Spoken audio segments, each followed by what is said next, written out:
in Arkansas. They don't need a traffic cop. Well, there's just 2 stores in the blacksmith shop. The trains go by, but they never stop. Down in Arkansas. Lifebuoy presents The Bob Burns Show, bringing you latest news of those kinfolks in Van Buren, more doings of the Arkansas traveler, Spike Jones and his city slickers. And now, just a minute, boys. Now, I want to introduce Dick Lane, who will, in turn, introduce our most important guest for this evening. Okay, Dick. Ladies and gentlemen, never in my long experience in the show business did I ever dream that I would one day be granted the high privilege and signal honor of introducing so much of a man to so many people. I have but to mention his name, and you'll recognize him as not only one of the finest musicians, but one of the most renowned actors of radio, stage, and screen. April Fool, it's only Bob Burns.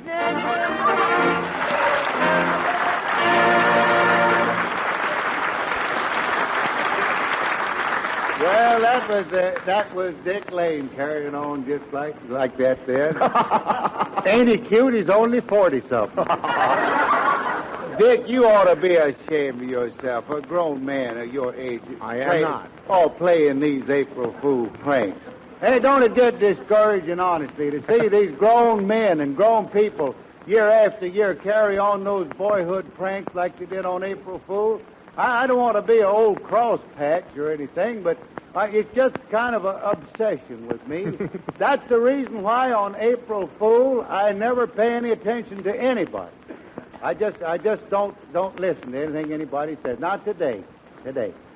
Somebody called up on the telephone, and it was a girl's voice.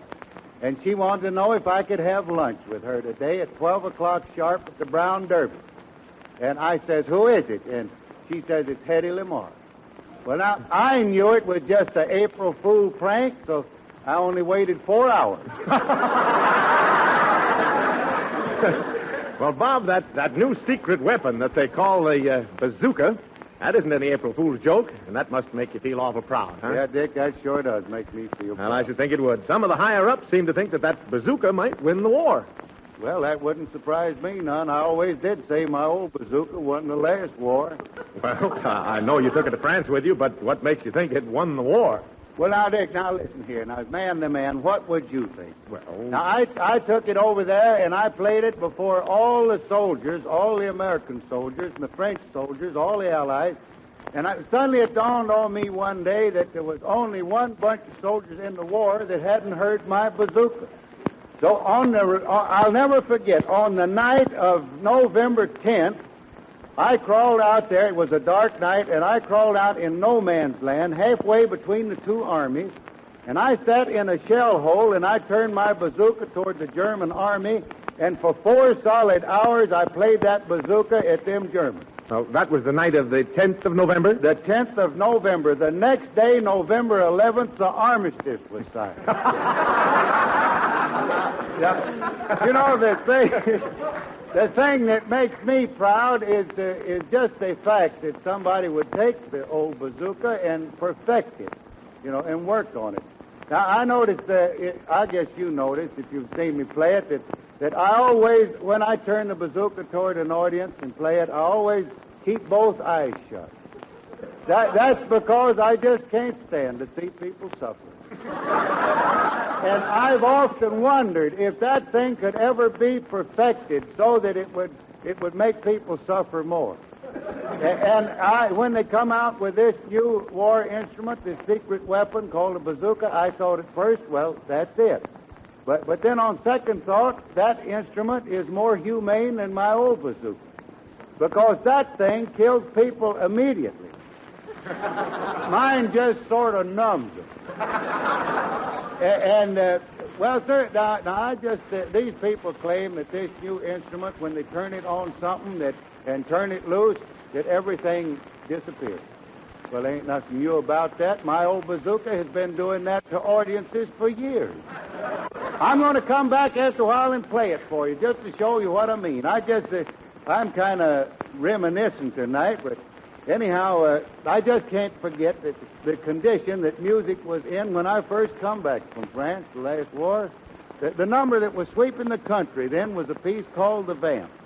Now, the Vamp in 1919, she was a girl that sort of corresponds to our oomph girl of today. Now, if Spike Jones don't bring back memories of them days with the Vamp, at least he can make you forget your troubles today. Del Porter's going to sing it. Go ahead, boys.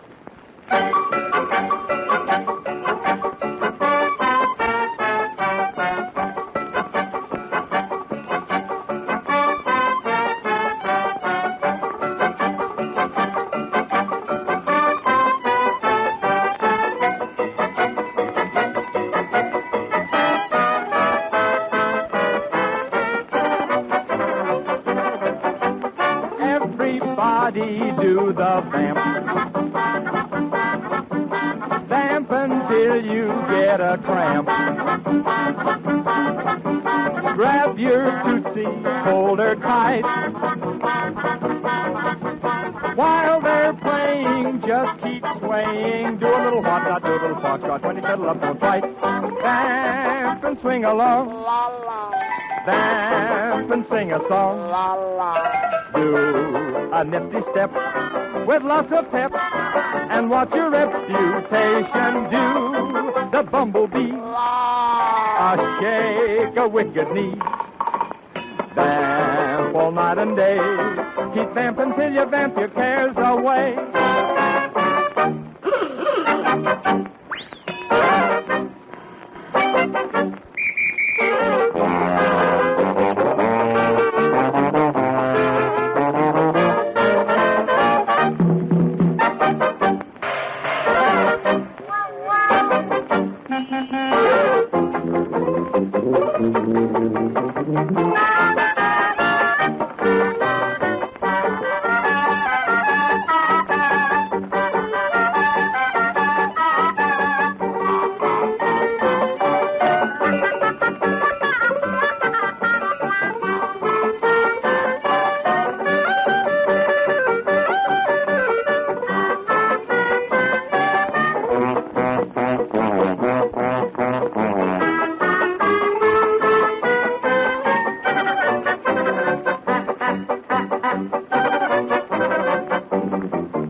That sure was powerful music, Spike. I declare that boy can make music on pretty near anything. You give that boy 3 tin cans, an old rubber boot, and he'll get Mendelssohn's and Spring song out. No, Bob, what's Spike Jones got that I haven't got? Well, now, that'll take you quite a while to answer that, Dick. But for one thing, Spike's got a pappy in the Army. Spike Pappy's in the Army? Mm-hmm. Well, one good thing about that, now he'll have to wash every day. Oh, I don't know that he will, Dick. Well, of course he will.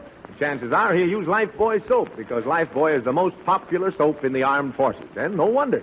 A Lifebuoy bath peps you up, makes you feel fine after a long, hard day's drill. Yeah, but, Dick, I've been trying to tell you Spike's pappy ain't in the Army you're thinking of. Oh, I know. You mean he's in the Army of War Workers. Well, Lifebuoy's the favorite with them, too. Yeah, but you don't understand. Of course I understand. It's so important to keep those tanks and planes rolling off the assembly lines that not a minute can be spared, even for sickness, if it can be prevented. So, wise, patriotic war workers help protect themselves against germs by washing their hands with Lifebuoy regularly. Yeah, but not Spike's pappy. Why? Doesn't he think he needs Lifebuoy? Oh, sure, but he's just kind of ornery. Besides, he don't like to wash because it always gets his beard wet. His beard? Mm-hmm. What army did Spike's pappy join? The Confederate Army, Dick. That's what I've been trying to tell you.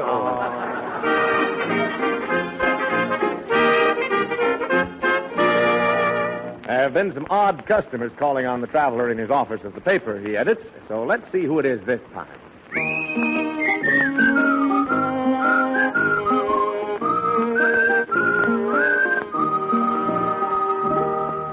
But this is preposterous, sir. You refuse to print my advertisement? I sure do. My card, sir. Colonel Britton T. Farnsworth. And if you doubt the color of my money, gaze upon this. You've seen greenbacks, I presume. Oh, yes. Once in a while I run into one of them Morgenthau mash notes. But it's not the color of your money, I doubt, Colonel. It's the color of that medicine you sell. Oh, a doubting Thomas, then. 27 years I've traveled this land with my entertainment unit, vulgarly called a medicine show, acquainting an ailing world with the virtues of the no-pain gold, the sovereign remedy of the Choctaw Indian tribe. 27 years and never a bottle returned. Take it internally or rub it on. The results are equal for sunburn, corns, rheumatism, indigestion. Come. What harm can there be in announcing that I appear daily to diagnose free the ailments of those who suffer?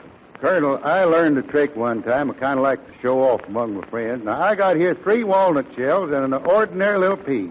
Now, when I move the shells, guess which one the pea's under? Oh, I say, old man, did you ever travel in the sovereign remedy line yourself? Go on now. Which shell's it under? Really, sir, you worked that ancient trick most clumsily. It's under that one, of course. Well, I'll be darned. You guessed right. That means you lose, Colonel. I lose? Yeah, it means I won't run any ads for your medicine. But I demand a reason. Well, now, there's 4 reasons. First, your medicine show, it don't mean a thing to this community. Second, paper's got to be saved. And third, we need space for legitimate ads. What's the 4th reason? Oh, the 4th reason. Oh, yes.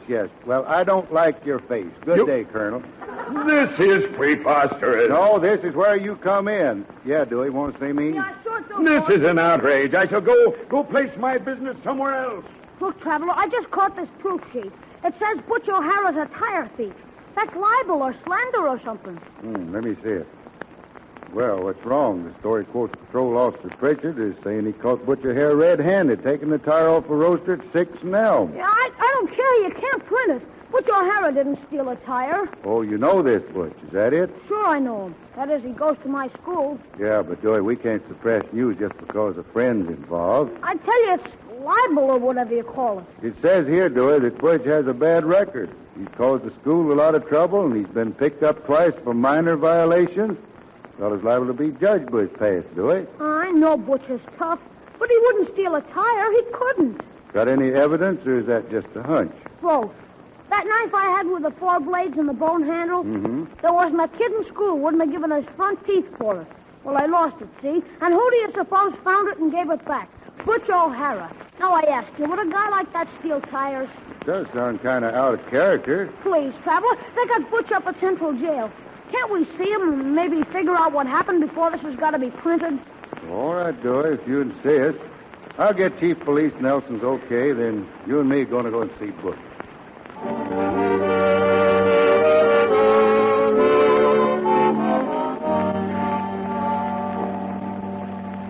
Yeah, sure, you can see the boy, Traveler. But what can anybody do? He had the tire off the car and in his hands when Officer Pritchard caught him. What's his story, Chief? Well, he claims a man who said he owned a car gave him $1 to take the tire off the wheel and go to the Chevney garage to be fixed. But the car owner denies that, and the tire hasn't a thing wrong with it. That don't sound so good. Well, if he'd want to go on from there, tell us more about the man he says paid him or the Chevney garage. But he won't. I gave him every break, questioned him myself as nice as I could. But he's picked up some tough ways, talks out of the corner of his mouth, says the dumb cops can find out the rest for themselves. What can I do? You know, there's been too much of this lately, Nelson, especially boys stealing tires. Yeah, you're telling me. The juvenile problem has the police in every city worried plenty. Parents off fighting or working, too few playground supervisors, youth leaders, and so on left to care for the boys. Is that what's wrong with Butch? He's typical. His dad's in the Marines, his mother's on the swing ship at the Crevney plant. Their home's an apartment on F Street. What kind of a woman is his mother? She's a fine woman. She'd straighten her boy out if she had the time. Naturally, she's been pleading for a boy, saying that Butch isn't there. She may be right. I don't know as I ever saw a really bad boy, at least not at 13. Well, they're coming younger every year, Traveler. But you talk to him. I hope you can get something out of him. If you'll only give us a straight story of what he was up to, we might know a lot more about this wave of tire stealing lately and who's been disposing of them.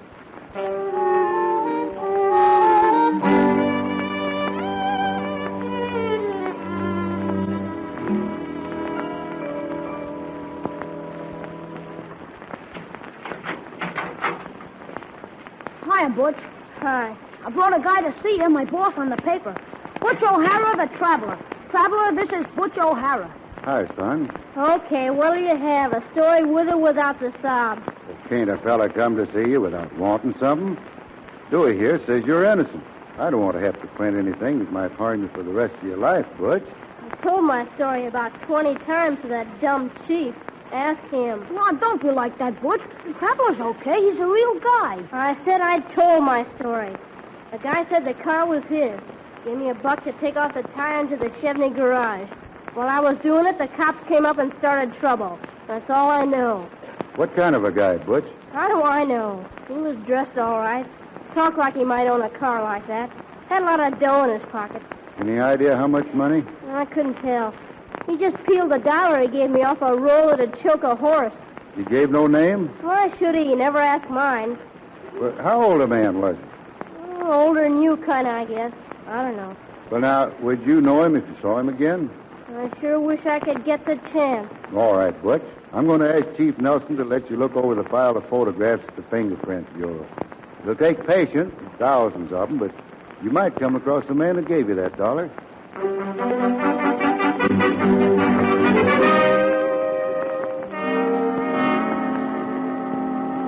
Oh, it's no use, mister. You didn't find one picture that looked like the man, huh? Well, here are 3 tentatively picked out, Traveler. Oh, I ain't really sure of those either. After about the millionth, they all began looking the same. We can eliminate the first 2 pictures. The men are both in the penitentiary. And third, well, the man could have changed a lot in the 12 years since this was taken. I picked that third one because the eyes are kind of like the man's I talked to. Here's his police record, Traveler. Let's see. Horace Watson, alias Sergeant Johns, alias Captain Folsom, alias Major Humphrey. Well, he kind of promoted himself every once in a while, didn't he? Yes, he's a con artist and a shell game man. Last heard of, he was running a cheap medicine show. Medicine show? Holy smoke. Butch. Yes, sir? That man, did he wear a white vest and talk big, pompously with a lot of flourish? Yeah, that's him exactly. You'd have thought he was setting me up for life with that $1. Chief, Butch's eyes are pretty keen at that. This picture may be old, but this man's in town. I think I know just where he is.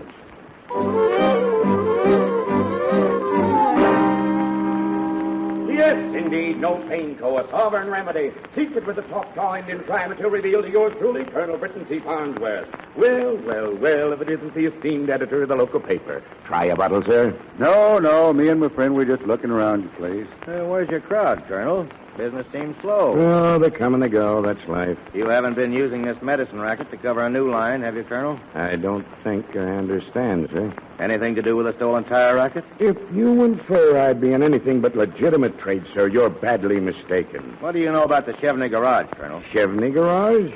I never heard of it in my life. And I don't see the reason for these questions. If you want a bottle of No Pain Co, say so. Otherwise, I'll take a bottle, Colonel. Oh, the esteemed editor takes one. Here you are, sir. All right. $1. Change of 5? Of course. There you are. Thanks. Hey, wait a minute. Something wrong?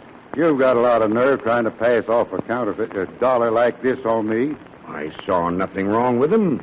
Then look again. You're slipping, Colonel. Oh, so counterfeit money, too, huh? Let's see the rest of that roll, Colonel. Certainly. I got nothing to hide. Quite a roll, too. Horace Watson, alias Farnsworth. Now, don't tell us you got those from the customer. Careful how you answer that. This man is the chief of police. I get it. Trying to pin a counterfeit rap on me. Well, you don't get away with it. Those bills were given me. I'm not taking a federal rap for nobody. That double-crossing Ormsby gave them to me. Ormsby? At the Chevney garage? Yes, a lion. Huh? Then you are in a stolen tire racket. I'm no such thing. I just got in a few tires for Ormsby, that's all. I could name a dozen who brought in a lot more than I did. Your method was to find a likely kid, pay him $1 to remove a tire, then you collect it from Ormsby, right? Okay. You got it figured out. An old hand of my experience, getting paid off in queer money. Well, if I go up for this, I'm sure taking Ormsby with me. I'll prove he bought 100 tires the past month out of the $2 pistol. Well, Nelson, how about Butch's story? He was telling the truth, all right. Colonel, come on down to the station. You'll have your chance to fix your pal Ormsby.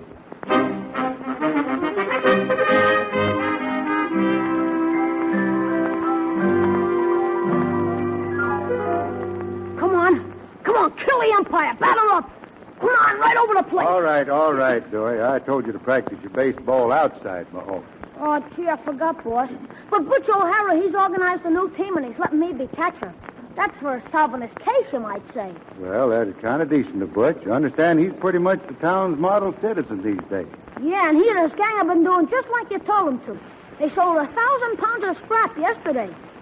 Say, I just read about that colonel in Ormsby getting sentenced, but I didn't see a thing about counterfeit money. Well, Dewey, the colonel's money wasn't counterfeit at all. But you said it. Oh, I said no such thing. I just hinted it might be, and he talked himself into thinking it was. That's what being too smart and having a guilty conscience will do for a man, Dewey.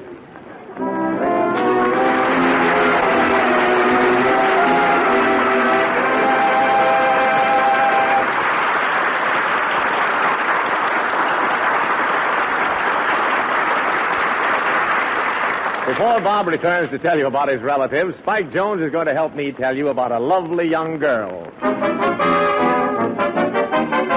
who was all dressed up on a beautiful spring day.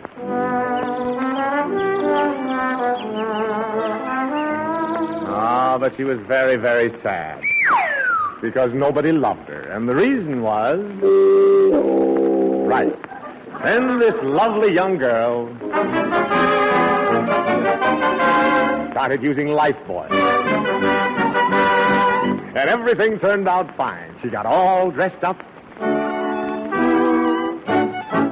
and met a handsome sailor boy on a lovely spring day. And do you know what finally happened?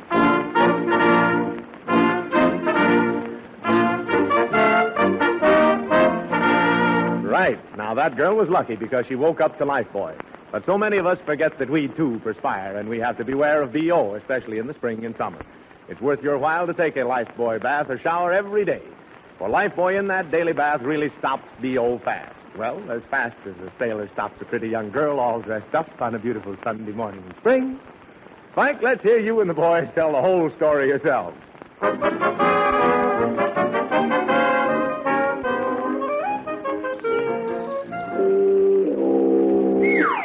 So far, so good. And then, Lifebuoy to the rescue.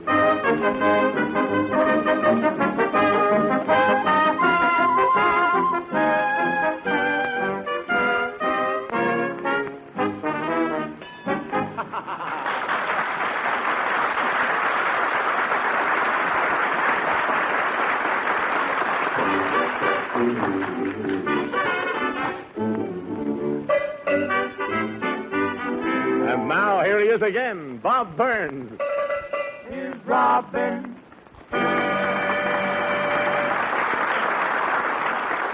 Well, thank you. You know, I told you a while ago, I said I was going to play my bazooka for you tonight, but I just can't get started without telling you what I've been thinking over there. Ever since we did that little play with that little boy where he was misjudged, you know, everybody thought he was a bad boy.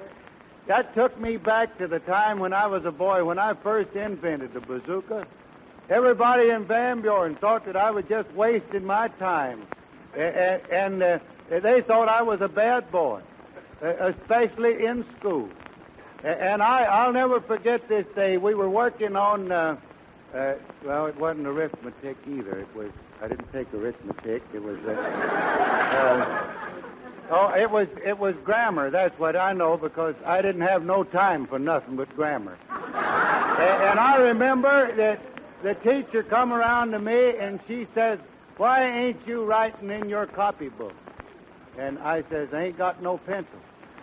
And she looked at me and she says, "I haven't a pencil. You haven't a pencil. She hasn't a pencil. He hasn't a pencil." I said, "Well, I might as well go home. Ain't nobody got no pencil." Now, you see, I wasn't a bad boy at all in school. And I did take one other study in that I remember. That's spelling. I'll never forget that. Now, I remember the time the teacher asked me to spell weather. Now, I can spell it now, but then it was a little... We had in school back home, we had what they call the progressive form of spelling. You know, where you spell a syllable and you pronounce it, and then you spell the next syllable and pronounce that, and you carry the word right on. So I got up and I said weather. W-E, there you got your where. E-T-H-S, there you got your S, there you got your where S. H-U-R, her, there you got your S, her, there you got your where S, her.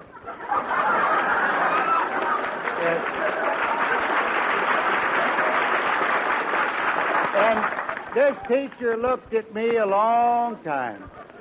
And finally she says, well, I've been teaching school here for 40 years.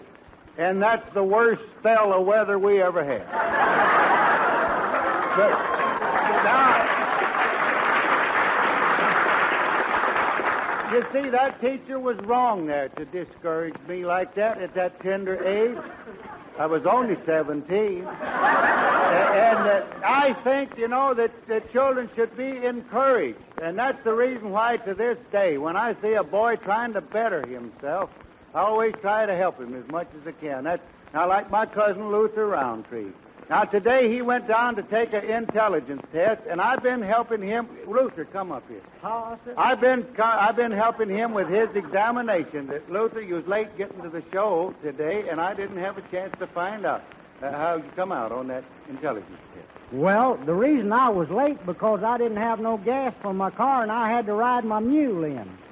Oh, you had to ride your mule, huh? Well, how did you come out on the test? Well, after I took the intelligence test, the mule rode me home. Well, I can't understand that, Luther. I gave you all the answers to the questions. I told you what to say. Well, that's just the trouble. What do you mean? Well, you know that question, why did the early pilgrims go into the wilderness? Yeah. Well, the neck was the wrong answer. Well, don't you feel bad. Don't you feel bad, Luther. You know that little song that says, April showers bring May flowers. See, that's the cue for my bazooka solo. Let's get going.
Well, I guess it looks to me like that just about winds up our little show tonight. But before you go, I do want to tell you that I've got some inside dope on this war situation. Now, don't you folks get discouraged at those German reports that they've been sending over the air about their small casualty list. They forgot to mention all them soldiers who was lost, strayed, or stalling. Thank you very much.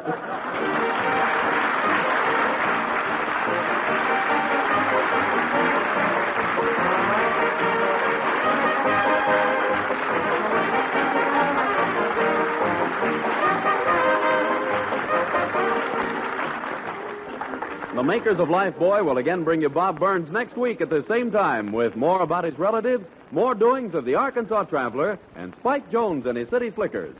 Remember, Lifebuoy is the only soap especially made to stop. Today, no American can afford to be tired, nervous, low in vitamins. Yet, with food rationing and shortages, it's harder to get vitamin-rich foods. So, take Vim.